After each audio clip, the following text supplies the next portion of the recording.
1 Timotius pasal 1. Dari Paul, Rasul Isa Al-Masih menurut perintah Allah penyelamat kita, dan dari Isa Al-Masih yang menjadi harapan kita. Kepada Timotius, anakku yang sesungguhnya di dalam iman, anugerah, rahmat, dan sejahtera dari Allah, Sang Bapa, dan dari Isa Al-Masih junjungan kita yang ilahi, menyertai kamu. Pada saat aku pergi ke Makedonia, aku sudah minta supaya engkau tinggal di Efesus. Engkau harus menasihati orang-orang tertentu, supaya mereka jangan mengajarkan ajaran yang tidak benar, dan jangan menyibukkan diri dengan cerita yang bukan-bukan, serta silsilah yang tak berkesudahan, sebab semua itu lebih mendatangkan perbantahan daripada kelangsungan rencana Allah di dalam iman. Tujuan dari nasihat itu adalah agar orang dapat mengasihi dengan hati yang suci, serta dari hati nurani yang benar dan iman yang tulus. Ada orang-orang yang menyimpang dari hal-hal itu, lalu berpaling pada pembicaraan yang sia-sia. Mereka berkehendak menjadi pengajar hukum Taurat, yaitu hukum yang tertulis dalam kitab suci Taurat. Padahal mereka tidak memahami apa yang mereka katakan atau pokok-pokok yang mereka kemukakan dengan begitu meyakinkan. Kita tahu bahwa hukum Taurat itu baik jikalau dipergunakan orang sebagaimana sepatutnya, dengan kesadaran bahwa hukum itu diciptakan bukan bagi orang yang benar, melainkan bagi orang yang durhaka dan orang yang tidak mau diatur, bagi orang fasik dan orang sesat, bagi orang yang tidak suci dan orang yang duniawi, bagi orang yang membunuh bapaknya dan yang membunuh ibunya, serta bagi semua pembunuh. Selain itu juga, bagi orang yang berbuat cabul, homoseks, penculik, pembohong, dan orang yang bersumpah palsu, serta semua hal lain lagi yang bertentangan dengan ajaran yang benar menurut Injil yang mulia dari Allah yang terpuji. Injil itulah yang diamanatkan kepadaku. Aku bersyukur kepada Isa Al-Masih, junjungan kita yang ilahi, yang menguatkan aku, karena aku diperhitungkan sebagai orang yang dapat dipercaya dan ditentukan untuk turut serta dalam melaksanakan pekerjaannya, sekalipun dahulu aku adalah seorang yang menghujah, menganiaya, dan memaki dia. Tetapi aku memperoleh belas kasihan, karena pada waktu itu aku belum percaya, dan aku tidak tahu apa yang kulakukan. Sangatlah berlimpah anugerah Tuhan kita bagi diriku, termasuk iman dan kasih yang bersumber pada Isa Al-Masih. Perkataan ini benar dan sangat patut diterima, yaitu bahwa Isa Al-Masih datang ke dalam dunia untuk menyelamatkan orang berdosa, dan di antara orang-orang berdosa itu, akulah yang paling utama. Tetapi sesungguhnya karena inilah aku dikasihani, yaitu bahwa di dalam diriku sebagai orang berdosa yang paling utama, Isa Al-Masih menyatakan kesabarannya secara luar biasa, sehingga hal itu menjadi contoh bagi semua orang yang kelak akan percaya kepadanya untuk memperoleh hidup yang kekal. Hormat dan kemuliaan sampai selama-lamanya bagi Raja yang kekal, yang tidak akan binasa dan yang tidak kelihatan, yaitu Allah yang esa. Amin. Inilah pesan yang kupercayakan kepadamu, hai anakku Timotius, sesuai dengan segala nubuat mengenai dirimu dahulu, supaya sejalan dengan nubuat itu, engkau berperang dalam peperangan yang baik dengan iman dan hati nurani yang murni. Ada orang-orang yang telah menolak hati nurani mereka, sehingga iman mereka kandas. Di antaranya adalah Himeneus dan Iskandar. Mereka itu telah kuserahkan kepada iblis, supaya mereka belajar untuk tidak menghujah. 1 Timotius pasal 2. Sebab itu pertama-tama aku menasihatkan supaya engkau memanjatkan permohonan, doa, syafaat, dan ucapan syukur bagi semua orang, bahkan bagi raja-raja dan semua pembesar, supaya kita dapat hidup senang dan damai dalam segala kesalehan dan hormat. Hal yang demikian itu baik dan berkenan kepada Allah, penyelamat kita. Ia menghendaki supaya semua orang memperoleh keselamatan serta dapat mengenal kebenaran. Sebab hanya ada satu Tuhan dan satu pengantara antara Allah dan manusia, yaitu manusia Isa Almasih, yang telah menyerahkan dirinya menjadi tebusan bagi semua orang. Kesaksian itu dinyatakan pada saat yang tepat, dan untuk hal itu aku telah ditentukan menjadi seorang katib dan seorang rasul. Perkataanku benar, aku tidak berbohong, serta menjadi seorang guru dalam iman dan kebenaran bagi bangsa-bangsa yang belum mengenal Allah. Sebab itu demikianlah kehendakku, yaitu supaya di setiap tempat laki-laki berdoa serta menadahkan tangan yang suci tanpa disertai kemarahan atau perbantahan. Demikian juga perempuan-perempuan. Hendaklah mereka mendandani diri mereka secara pantas dan memakai pakaian yang sopan serta sederhana. Janganlah mereka mengepang-epang rambut, memakai emas, mutiara, atau pakaian yang mahal-mahal harganya, melainkan hendaklah mereka mendandani diri mereka dengan perbuatan yang baik. Demikianlah yang patut dilakukan oleh perempuan yang mengaku dirinya bertakwa. Seorang perempuan juga hendaknya belajar dengan sikap yang tenang, serta sungguh-sungguh merendahkan dirinya. Aku tidak memberi izin bagi perempuan untuk mengajar atau memerintah laki-laki, melainkan hendaklah ia berdiam diri. Karena Nabi Adamlah yang lebih dulu dijadikan, baru kemudian Hawa, dan bukan Adam yang tertipu, melainkan perempuan itu, sehingga ia jatuh dalam pelanggaran. Tetapi ia akan diselamatkan karena melahirkan anak, asal ia tetap tinggal di dalam iman, kasih, dan kesucian, serta dalam kesederhanaan. 1 Timotius pasal 3. Benar jugalah perkataan ini, yaitu jikalau seseorang menghendaki jabatan sebagai pengurus jemaah, maka sesungguhnya ia menghendaki pekerjaan yang baik. Sebab itu, pengurus jemaah haruslah seorang yang tidak bercela, beristri satu, dapat menahan diri, berbudi luhur, dapat membawa diri, rela memberi tumpangan bagi orang lain, dan terampil mengajar orang. Ia juga bukan orang yang senang berkelahi atau pemabuk, melainkan seorang yang berperilaku baik, tidak suka berbantah, dan bukan pencinta uang. Ia harus mengepalai rumah tangganya dengan baik, dan mengajari anak-anaknya untuk tunduk serta bersikap sopan santun terhadapnya. Karena jika seseorang tidak tahu mengepalai rumah tangganya sendiri, bagaimana ia dapat memelihara jemaah Allah? Janganlah ia seorang yang baru percaya, supaya ia tidak menjadi lupa diri karena congkak, lalu kena hukuman iblis. Lagi pula, ia pun harus mempunyai nama baik di antara orang-orang di luar jemaah, supaya jangan ia kena cela dan jerat iblis. Demikian juga halnya dengan para abdi umat. Mereka haruslah sopan, tidak bermuka dua, tidak meminum banyak sekali anggur, dan tidak mencari untung dengan cara tercela. Dengan hati yang suci, mereka harus berpegang teguh pada rahasia iman. Mereka pun hendaknya lebih dahulu diuji. Kemudian, setelah nyata bahwa mereka tidak bercela, maka barulah mereka diizinkan bekerja sebagai abdi umat. Demikian juga halnya dengan istri-istri mereka.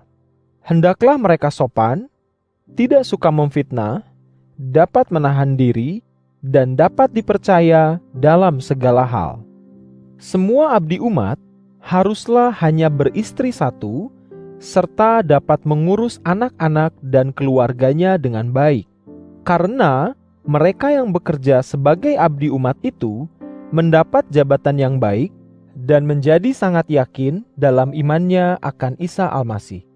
Aku menulis kepadamu tentang hal-hal itu, walaupun sesungguhnya aku berharap dapat datang mengunjungimu sesegera mungkin. Tetapi jika sekiranya aku lambat datang, engkau sudah tahu bagaimana harus berlaku sepantasnya dalam kehidupan umat Allah, yaitu di dalam jemaah Allah, Tuhan yang hidup, tiang dan dasar bagi kebenaran. Kita mengakui bahwa sangat agunglah rahasia kesalehan yang kita yakini. Ia yang sudah dinyatakan dalam keadaan sebagai manusia, dibenarkan dalam ruh, dapat dilihat oleh para malaikat, dikabarkan di antara segala bangsa, dipercayai di dalam dunia, diangkat ke dalam kemuliaan. 1 Timotius pasal 4. Telah dikatakan dengan jelasnya oleh ruh bahwa pada akhir zaman kelak ada orang-orang yang akan undur dari iman. Mereka mengikuti ruh-ruh yang menyesatkan dan ajaran setan-setan. Ajaran itu disampaikan melalui kemunafikan yang biasa dilakukan oleh para pembohong yang hati nuraninya telah membatu. Mereka melarang orang kawin serta menganggap pantang makanan tertentu. Padahal makanan itu pun diciptakan Allah dan seharusnya diterima dengan rasa syukur oleh orang yang beriman dan yang mengenal kebenaran. Semua yang diciptakan Allah itu baik, dan tidak ada satupun yang patut ditolak jikalau orang menerimanya dengan ucapan syukur, karena semua itu disucikan oleh firman Allah dan doa. Jika engkau mengingatkan saudara-saudara kita tentang semua hal itu, engkau akan menjadi abdi umat Isa Almasih yang baik, terpelajar dalam hal-hal tentang iman, serta semua ajaran baik yang telah kau turuti. Tolaklah cerita-cerita yang menyesatkan dan dongeng perempuan-perempuan tua. Latihlah dirimu untuk hidup dalam kesalehan, karena latihan badani terbatas gunanya, tetapi kesalehan berguna di dalam segala hal. Kesalehan mengandung janji, baik untuk kehidupan di masa kini maupun di masa mendatang. Perkataan di atas benar dan sangat patut diterima. Itulah sebabnya kita berjerih payah dan berjuang, yaitu karena kita telah meletakkan harapan kita kepada Allah, Tuhan yang hidup, penyelamat semua manusia, khususnya semua orang yang beriman. Ajarkanlah semua hal itu dan perintahkanlah orang-orang untuk melakukannya. Engkau memang masih muda, tetapi jangan seorang pun merendahkanmu karena usiamu, melainkan jadilah teladan bagi orang-orang yang beriman dalam perkataanmu, perbuatanmu, kasihmu, imanmu, serta kesucianmu. Hingga aku datang, engkau harus terus membacakan firman bagi orang-orang, menasihati dan mengajar mereka. Jangan abaikan karunia yang ada di dalam dirimu. Karunia itu diberikan kepadamu melalui nubuat, disertai dengan penumpangan tangan atasmu oleh para pemimpin jemaah. Laksanakanlah semua hal itu dengan rajin, dan berusahalah setia di dalamnya, supaya kemajuanmu nyata di hadapan semua orang. Awasilah dirimu sendiri dan apa yang kau ajarkan, dan tetaplah tinggal di dalamnya. Karena dengan berbuat demikian, engkau akan menyelamatkan dirimu dan juga orang-orang yang mendengarkanmu. 1 Timotius pasal 5. Terhadap orang yang tua, janganlah engkau berbicara keras, melainkan nasihatilah ia seperti terhadap seorang bapa. Perlakukanlah laki-laki muda seperti saudaramu, perempuan-perempuan tua seperti ibumu, dan perempuan-perempuan muda seperti adikmu dengan penuh kesucian. Hormatilah janda yang betul-betul janda. Jikalau seorang janda memiliki anak-anak atau cucu-cucu, maka mereka terlebih dahulu harus belajar berbakti kepada keluarga mereka sendiri dan membalas budi orang tua mereka. Karena yang demikian itulah yang berkenan di hadapan Allah. Seorang perempuan yang betul-betul janda dan hidup sendiri menaruh harapannya kepada Allah serta bertekun di dalam doa dan permohonan siang dan malam. Tetapi seorang janda yang mencari kesukaannya sendiri, sesungguhnya ia sudah mati walaupun ia masih hidup. Ingatkanlah juga hal-hal itu kepada mereka, supaya mereka hidup tak bercela. Jikalau seseorang tidak memelihara sanak keluarganya, teristimewa seisi rumahnya, maka ia memungkiri imannya dan lebih jahat daripada orang yang tidak beriman. Daftarkanlah janda-janda yang lebih dari 60 tahun umurnya, yang dulu hanya bersuamikan seorang, dan yang terkenal baik karena perbuatan-perbuatannya, yaitu mereka yang memelihara anak-anaknya, rela memberi tumpangan bagi orang lain, serta membantu orang-orang saleh dalam kebutuhan mereka, suka menolong orang yang kesusahan, dan rajin dalam segala pekerjaan yang baik. Tetapi jangan daftarkan janda-janda yang masih muda, karena apabila mereka mengutamakan keberahian di atas janji mereka kepada Almasih, mereka lebih memilih untuk kawin, sehingga mereka mengingkari janji mereka yang terdahulu dan kena hukuman. Lagi pula, mereka membiasakan diri untuk malas dan senang singgah ke rumah-rumah orang. Selain malas, mereka pun banyak omong kosong dan suka mencampuri urusan orang lain serta menggunjingkan hal-hal yang tidak pantas. Sebab itu aku menghendaki supaya janda-janda yang masih muda menikah lagi, mempunyai anak, dan mengurus rumah tangganya, supaya jangan musuh kita diberi kesempatan untuk dapat mencela siapapun. Karena memang ada janda-janda yang telah menyimpang dan mengikuti iblis. Jikalau seorang ibu beriman memiliki sanak keluarga yang sudah menjanda, maka hendaklah ia menolongnya. Jemaah jangan dibebani, supaya jemaah dapat menolong ibu-ibu lain yang betul-betul janda. Para pemimpin jemaah yang memimpin dengan baik patut dihormati 2 kali lipat, khususnya mereka yang memberitakan firman dan yang mengajar. Karena demikianlah isi kitab suci. Jangan diikat mulut lembu yang sedang mengirik biji-bijian. Dan lagi, orang yang bekerja patut mendapat upahnya. janganlah kau terima tuduhan atas seorang pemimpin jemaah, kecuali jikalau ada 2 atau 3 orang saksi. Jika seseorang terus-menerus berbuat dosa, engkau harus menegurnya di hadapan semua orang, supaya mereka pun menjadi takut.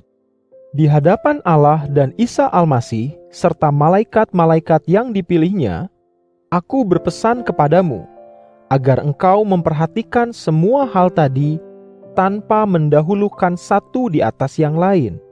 Dan lakukanlah segala sesuatu tanpa memihak. Jangan terlalu cepat menumpangkan tanganmu atas orang lain, dan jangan turut ambil bagian di dalam dosa orang lain. Jagalah dirimu agar tetap suci. Jangan lagi minum air saja, tetapi tambahkanlah sedikit anggur demi perutmu yang sering terganggu dan penyakitmu yang sering kambuh. Ada orang-orang yang dosanya sangat nyata, sehingga seolah-olah dosa itu mendahului mereka ke pengadilan. Tetapi ada dosa orang-orang lain yang baru nyata kemudian. Demikian juga ada perbuatan baik yang sangat nyata, tetapi perbuatan baik yang tidak nyata pun tidak dapat disembunyikan. 1 Timotius pasal 6. Setiap orang yang menanggung beban sebagai hamba, hendaklah menganggap tuannya sebagai orang yang layak dihormati sepenuhnya, supaya nama Allah dan ajarannya tidak dicela. Jika seorang hamba bertuankan orang beriman, Jangan sampai tuan itu kurang dihormati karena ia menganggapnya sebagai saudara. Tetapi sebaliknya, ia harus melayani tuannya lebih baik lagi, karena orang yang menerima pelayanan yang baik itu adalah saudara seiman yang dikasihinya. Ajarkanlah dan nasihatkanlah semua hal ini.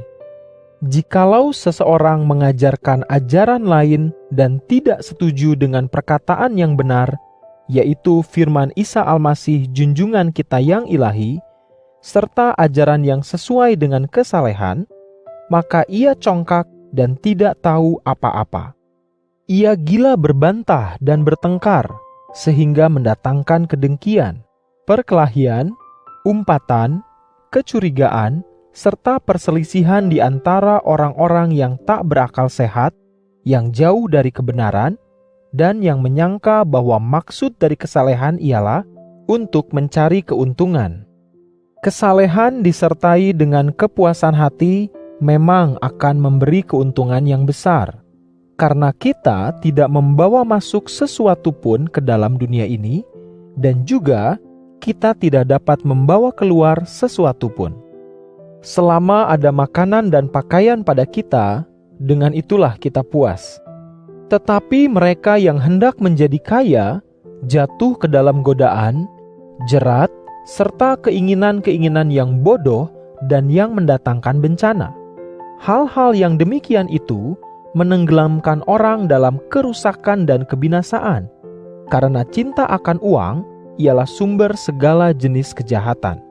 Ada orang-orang yang sesat dari imannya dan menikam diri mereka dengan berbagai duka cita karena mereka mengejar-ngejar uang.